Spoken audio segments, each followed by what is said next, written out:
Достар, менің артымда Қостанай облысының атақты тумаларының бірі Ахмет Байтұрсынұлының ескерткіші орналасқан. Мемлекет және қоғам қайраткері, Алаш партиясының мүшесі, ғалым, түрколог, ақын және жазушы. Бүгінгі адалдық сағатындағы кезекті дәрісімізде әділдік пен әділеттіліктің үлгісі ретінде әңгімелейтін осы көрнекті тұлғаның еңбегі туралы сөз көтеретін боламыз.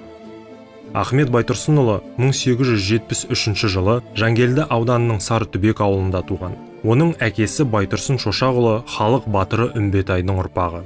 Ахмет жас кезінен білімге деген үлкен қызығушылық танытқан. Өмірлік және кәсіби тәжірибе жинай отырып, ол алдына қазақ балаларына білім беру ізгі мақсатын қояды. Басқадан кем болмау үшін біз білімді және бай һәм күшті болуымыз керек. Білімді болу үшін оқу керек, бай болуға кәсіп керек, ал күшті болуға бірлік және ынтымақтастық керек. Сол керектің жолында жұмыс істеу керек. Ол бастапқыда Ахметкери Қонысбаев деген байдың үйінен мектеп ашып, кейіннен Аманқарағай ауылының мектебінде 1 жылға жуық бала оқытады. Көп ұзамай Қостанай қаласындағы 2 сыныптық орыс-қазақ мектебіне ауысады. Міне осылай Ахмет Байтұрсынұлының ұстаздық жұмысы басталады және ол туралы ақынның өзі былай жазады.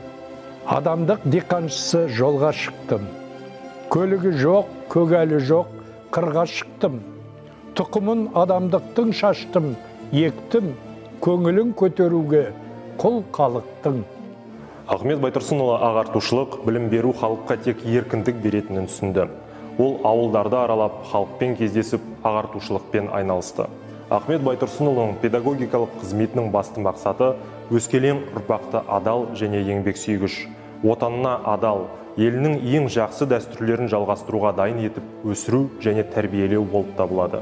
Жастар халықтың жақсы болашағының үміті. Жас ұрпақ жаңаша оқыған мұғалімнің қолында болу керек. Оларда тың ойлар мен білімдер бар.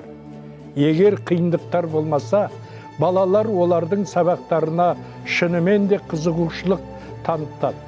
Ал балалар сауаттылықты қанша меңгерсе, соншалықты олардың ата-анасы оқытуға шабыттанады. 1913 жылы ол Орынбор қаласында Қазақ газетін ашады. Көп ұзамай оған Әлихан Бөкейханов қосылып, оның басылымын жалғастырған болатын.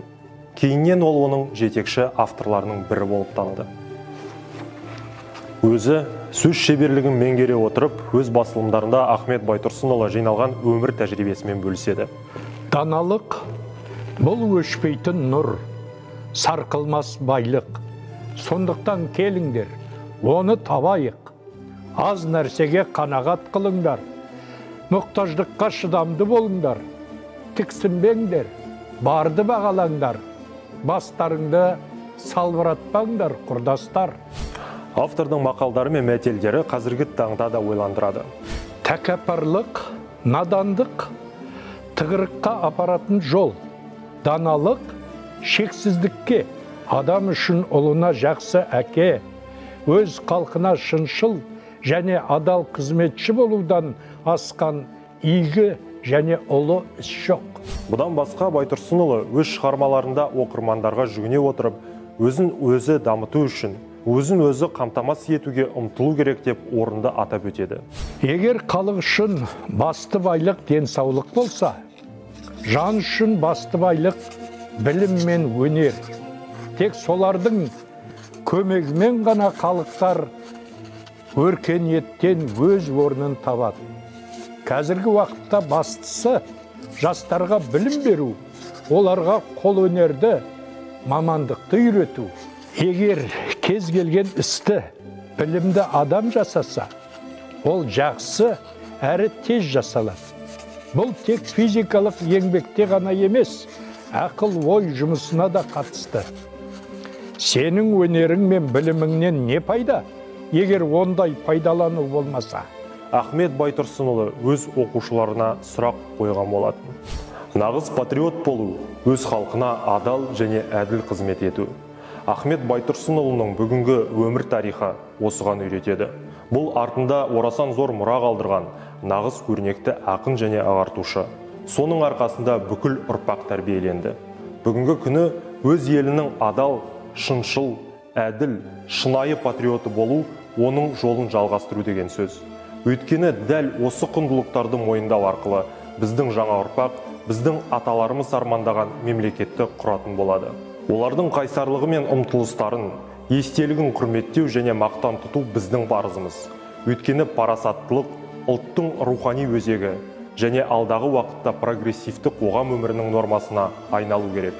Құрметті жастар, бүгін бізге берілген адалдық сағаты өз мәресіне жетті.